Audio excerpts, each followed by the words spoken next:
Welcome to Music History Monday for October 30th, 2023.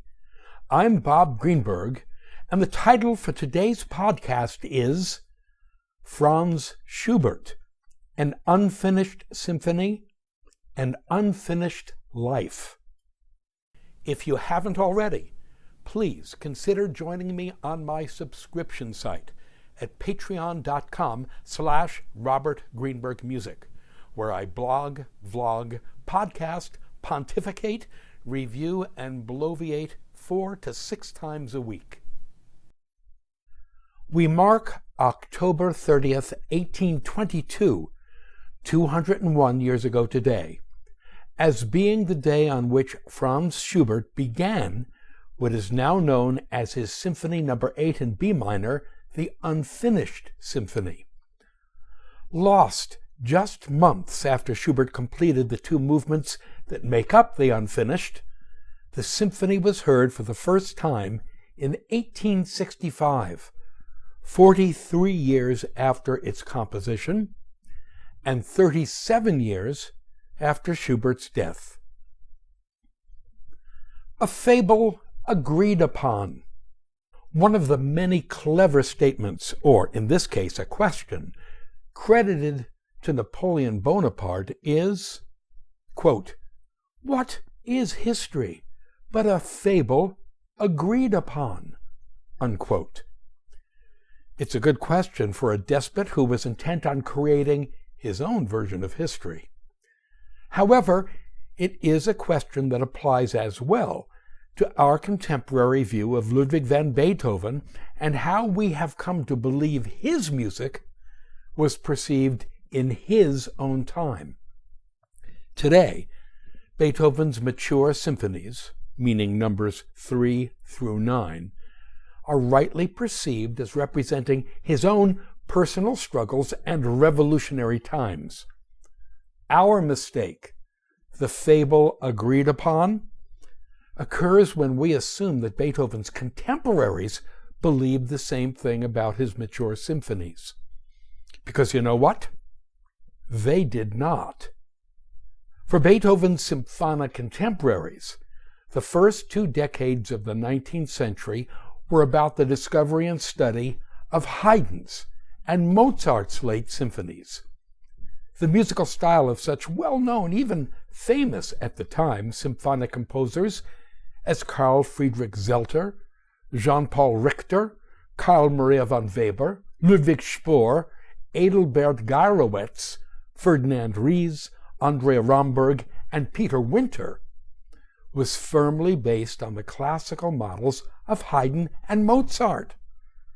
According to the musicologist Nicholas Temperley, these composers and others like them, quote, reached a classical musical ideal to which Beethoven's mature art seemed an intrusive irrelevance. Posterity has been unkind to the symphonies of the aforementioned composers, symphonies that in their time were performed much more frequently than Beethoven's. It was only once that Beethoven's symphonies came to be understood and appreciated for the masterworks that they are, and that process took a generation, that those of his more conservative, more classically oriented contemporaries were relegated to almost total obscurity. Today, they are the stuff of PhD dissertations and scholarly papers, the surest indicators of utter irrelevance. With one exception, the symphonies of Franz Schubert. Franz Schubert, 1797 to 1827. Franz Peter Schubert was born in Vienna on January 31st, 1797. It was in Vienna that he died on November 19th, 1828, aged 31 years, 9 months, and 20 days. Franz was one of 4 surviving Schubert children. Our Franz was the beloved pet of the family, and from every account that has come down to us, he was a small, plump, and endearingly sweet child. His growth spurt hardly kicked in. The full-grown Schubert was 1.57 meters in height, about 5'1", and as his portraits attest, he never lost his cherubic appearance. A wonderful description of the adult Schubert was written by his friend Anselm Hüttenbrenner. Quote, Schubert's outward appearance was anything but striking or presupposing. He was short of stature, with a full round face, and was rather stout. His forehead was very beautifully domed. Because of his short sight, he always wore spectacles, which he did not take off even during sleep. Dress was a thing in which he took no interest whatsoever. He disliked bowing and scraping, and listening to flattering talk about himself he found downright nauseating. Unquote. At the age of 9, he began formal musical studies with a local organist by the name of Michael Holzer. The lessons with Holzer included piano, violin, organ, singing, and harmony. Of his young charge, Holzer said, quote, If I wished to instruct him in anything fresh, he already knew it. Consequently, I eventually stopped giving him actual lessons, but merely conversed with him and watched him with silent astonishment. Unquote.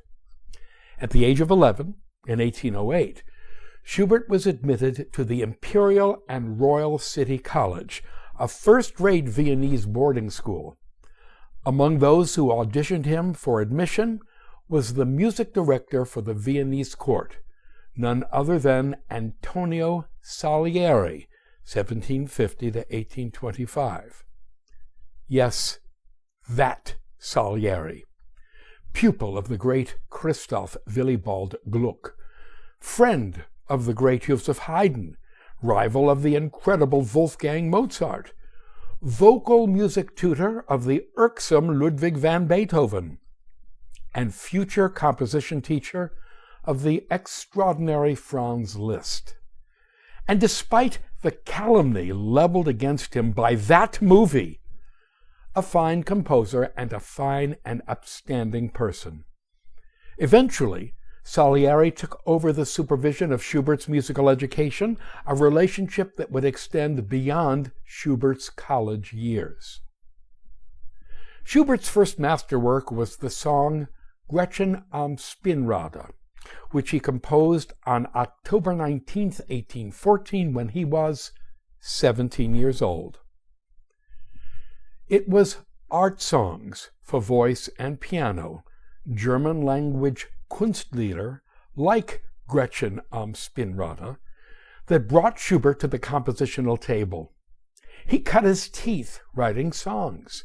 His first masterworks were songs. It was by writing songs that Schubert learned how to convey laser-like literary and expressive meaning with estimable brevity. And it was through writing songs that Schubert learned how to exploit his unparalleled gifts as a melodist. Here's an understatement. Franz Schubert wrote a lot of great music in a short amount of time. According to the musicologist Donald Grout, quote, without wide public recognition, sustained only by the love of a few friends and his family, constantly struggling against illness and poverty, Schubert composed ceaselessly, unquote. Yeah, in Schubert's own words, quote, I work every morning. When I have finished one piece, I begin another, unquote. True that, in the last 16 years of his life, between the ages of 15 and 31, Schubert produced, among other works, 9 symphonies, 10 orchestral overtures, 22 piano sonatas, 6 masses, 17 operas, over 1,000 works for solo piano and piano four hands, 637 songs, about 145 choral works, and 45 chamber works, including 13 string quartets and 1 string quintet. Altogether, he composed some 1,600 works during the last 16 years of his life. That's 100 works a year, or 1 every 3.65 days for 16 years. Schubert died of complications from syphilis at the age of 31. On his tombstone was inscribed words written by the poet Franz Schubert. We quote, "Music here has buried a rich treasure, but still fairer hopes," unquote. Of the almost total obscurity Schubert's music suffered in his lifetime, one could make almost the same statement. Quote, "His many rich treasures were buried by the world around him, and for his own music he had fairer hopes," unquote. Schubert's early symphonies. Schubert's symphonies, numbers 1 through 5, were composed between 1813 and 1816, when he was between 16 and 19 years old. They are marvelous pieces, in which Schubert makes up with sheer talent and imagination whatever he might have lacked in age and experience. They are also classical symphonies in every technical and expressive sense. The influence of Haydn and Mozart is as obvious as the nose on Barbra Streisand's face. And despite the fact that Schubert's Symphony No. 1 of 1813 was composed after Beethoven completed his 8th in 1812, there is scant, if any, evidence of Beethoven's influence to be heard in Schubert's first 5 symphonies. Confusion, illness, and an unfinished symphony. First, the confusion. Numerical confusion, that is. Schubert completed his 6th symphony in 1818. Over the next couple of years, he sketched a number of symphonic movements in D major, none of which came to anything. In August of 1821, he began a draft for yet another symphony, this one in E major. He almost completed the sketch and then abandoned this child of his imagination as well, either too bored to finish it or, more likely, suffering from a crisis of compositional language. Should I continue to compose symphonies along the tasteful, classically inspired lines of my 1st through 5th? Or should I grasp the Beethovenian expressive gestalt that I began to explore in my 6th symphony and squeeze it for all it's worth? Or should I try to find some Schubertian medium within the extremes?" Unquote. In the end, Schubert couldn't decide, and consequently, he left his E major symphony incomplete and unplayable. Many years later, after the impoverished Schubert had died and been subsequently deified, oh, don't we love how that works, the catalogers moved in and decided to call this unplayable piece Schubert's Symphony No. 7. Well, in fact, there is no Schubert's 7th. It doesn't exist. Like cookies left for Santa Claus, or a play setting for Elijah at the Passover Seder table, we just sort of pretend that Schubert's 7th Symphony is out there somewhere, and that we should be prepared in case it decides to drop by. On October 30th, 1822, 201 years ago today, Schubert began yet another symphony, this one cast in the key of B minor. Having completed the first 2 movements to his great satisfaction, he arranged to have the manuscript scores for those 2 movements presented to the Styrian Musical Society of Graz, in gratitude for having been elected into the society. Having completed those two superb opening movements, Schubert began the third movement, completing its first 20 measures. And then he stopped and left this symphony unfinished as well, for reasons that for many appear inexplicable. But they are not inexplicable, and all we need to do is look at Schubert's private life for an explanation as to why he abandoned this symphony. Getting to know you. During his all too short life, Schubert expressed genuine interest in only two women: his piano student, the Countess Caroline Esterhazy, and the soprano Therese Grobe. But in neither case did Schubert's interest extend to matrimony. In fact, he was bisexual, with homosexuality being his dominant sexual orientation. In fact, the stigma attached to homosexuality in Schubert's Vienna would explain many of his behavioral patterns, his mood swings and depression, and his almost complete dependence on male friends for housing, emotional, and financial support. These friends of Schubert's were a fascinating mix of young minor nobles, artists, and fellow musicians. What they all had in common was a ferocious dedication to their Schwammerl, or little mushroom, as they called their Franz. However, there was one so-called friend Schubert would well have done without, and that was someone named Franz von Schubert, 1796 to 1882.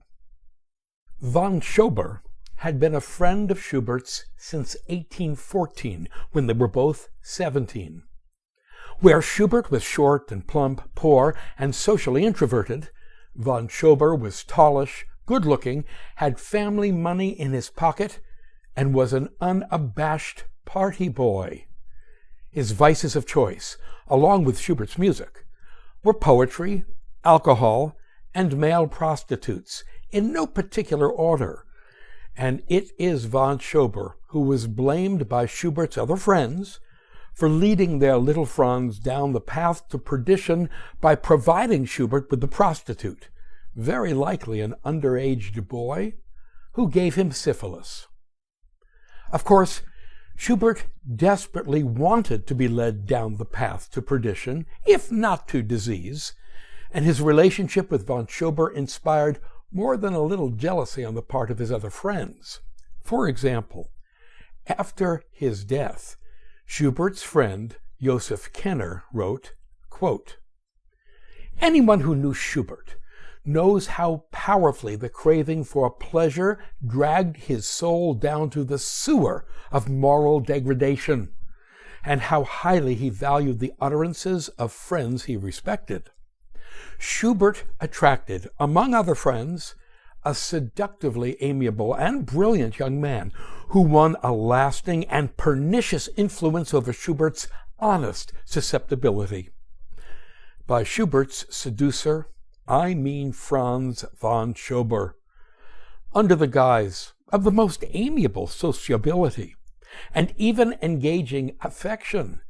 There reigned in this whole von Schubert family a deep moral depravity. He was willing to tolerate no religion, no morals, no restraint." Unquote.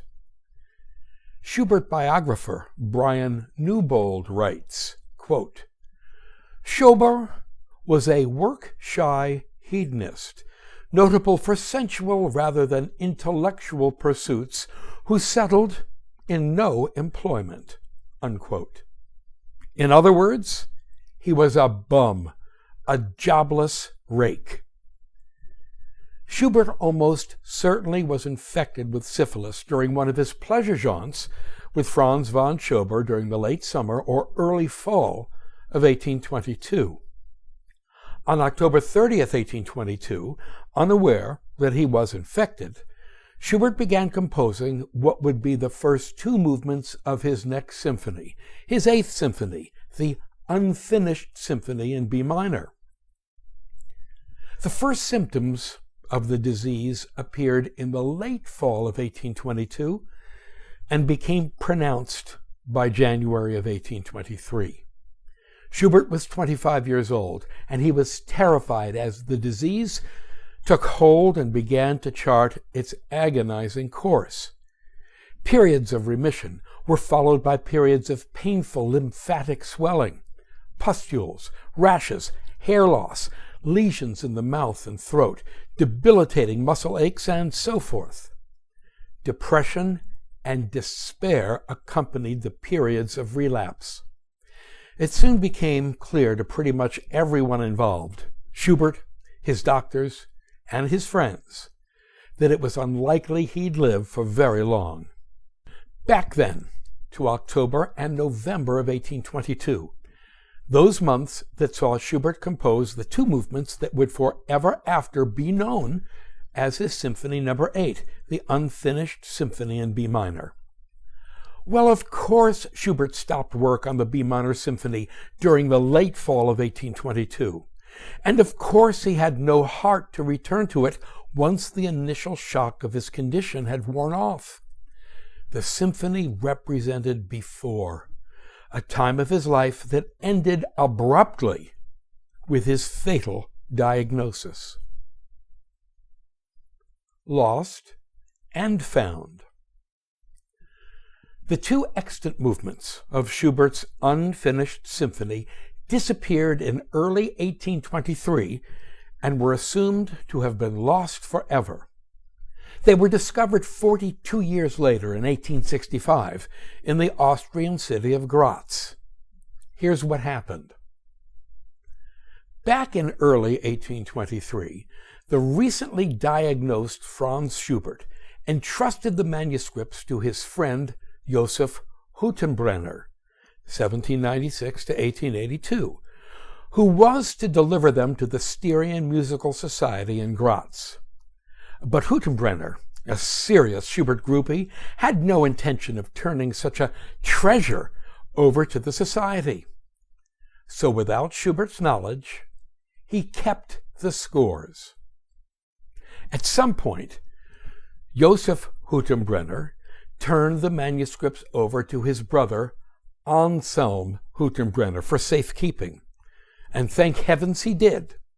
In 1848, Joseph Hüttenbrenner's maid used Schubert's manuscript of the second and third acts of his opera Claudine von Villabella as kindling. It was the only extant copy of the opera, and the second and third acts were lost forever up Joseph Hüttenbrenner's chimney there in Graz. In 1865, in a chest of drawers in Anselm Hüttenbrenner's house, Schubert's manuscript for the first two movements of a B minor symphony was discovered by the Viennese conductor Johann von Herbeck, 1831 to 1877, who was there searching for just such lost Schubertian treasures. A treasure found, Herbeck conducted the premiere of the symphony, or symphonic torso, as it were, in Vienna on a concert sponsored by the Society for the Friends of Music on December 17, 1865. That premiere occurred 43 years after the symphony's composition and 37 years after Schubert's death. Following the premiere of Schubert's B minor symphony, the critic Eduard Hanslick, famous for his bitchiness and conservatism, wrote this, quote, "The tonal beauty of the two movements is fascinating. Schubert achieves, with the most simple, basic orchestra, tonal effects which no refinement of Wagnerian instrumentation can capture. This symphonic fragment can be counted among Schubert's most beautiful instrumental works." Unquote. Thank you.